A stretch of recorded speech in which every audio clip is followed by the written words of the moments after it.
Sir మీరు అన్నారు లగచర్లలో ఎందుకు పంచాయతీ? నేను ఒకటే మాట చెప్తా అధ్యక్ష, దానిలో ఏం కాంట్రవర్సీ చెప్తలేను.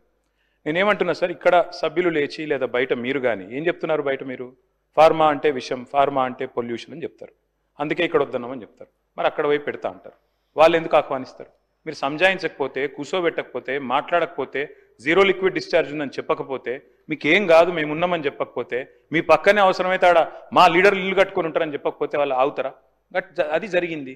మీరు సంజాయించురు, మేము వద్దంటలేం. ఫార్మా విలేలు పెట్టుండ్రి, పెడతా అన్నారు కదా, పెట్టుండ్రి.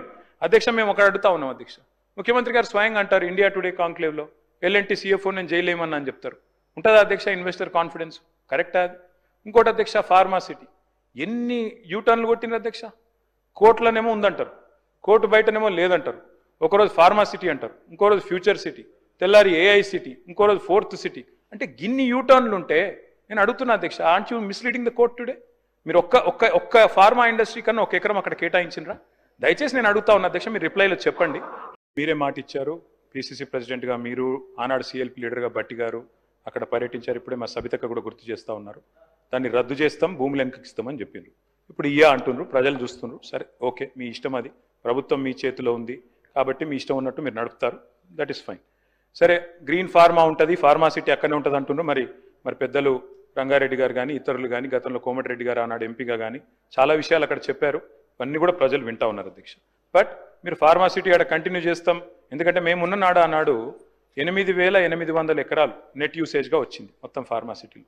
అంతకంటే ఎక్కువ డిమాండ్ మాకు అప్పటికే వచ్చింది. ఒక 13 ఇండస్ట్రీలు కాదు శ్రీధర్ బాబు గారు, అక్కడ దాదాపు 300-400 ఇండస్ట్రీలు పెట్టడానికి రెడీగా ఉన్నారు.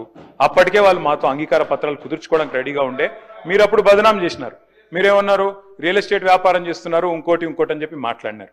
నేను వారిని ఏమంటా ఉన్నా అధ్యక్ష అంటే, దయచేసి మీరు అది ఫార్మాసిటీయా, ఫోర్త్ సిటీయా, ఫ్యూచర్ సిటీయా, ఏఐ సిటీయా, ఇంకో సిటీయా, స్కిల్ సిటీయా, మీ ఇష్టం, అది whatever you name it, you are in the government.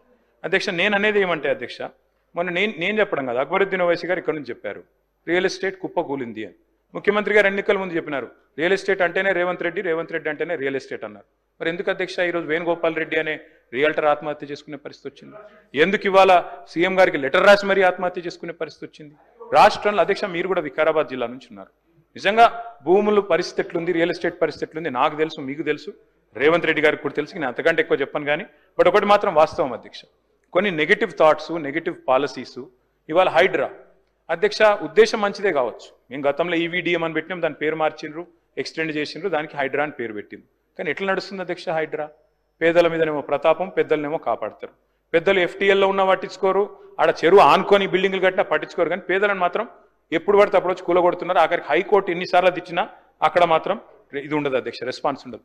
Stamps and registrations తగ్గింది, రెవెన్యూ ఇప్పుడు జిఎస్టీ తగ్గింది, వెహికల్ ట్యాక్స్ తగ్గింది, వెహికల్ ట్యాక్స్ నుంచి వచ్చే రెవెన్యూ తగ్గింది. ఇవన్నీ ఎందుకు జరుగుతున్నాయంటే నేను అడుగుతా ఉన్నా అధ్యక్ష, ఒకవైపు పరిశ్రమలు వెళ్ళిపోతున్నాయని పేపర్లో వార్తలు వస్తున్నాయి. శ్రీధర్ బాబు గారు, you can correct me if I'm wrong. Premier energy అనే కంపెనీ సీతారాంపూర్లో పెట్టుబడి పెట్టడానికి ఒప్పుకుంది, 1700 కోట్లది ఆంధ్రాకి తరలిపోయిందని వార్తలు వస్తున్నాయి. కార్నింగ్ అనే పరిశ్రమ మరి చెన్నైకి తరలిపోయిందని పేపర్లో వార్తలు. అదే మాదిరిగా కేన్స్ అనే పరిశ్రమ మరి అది కూడా వెళ్ళిపోయింది గుజరాత్కు అని చెప్తా ఉన్నారు.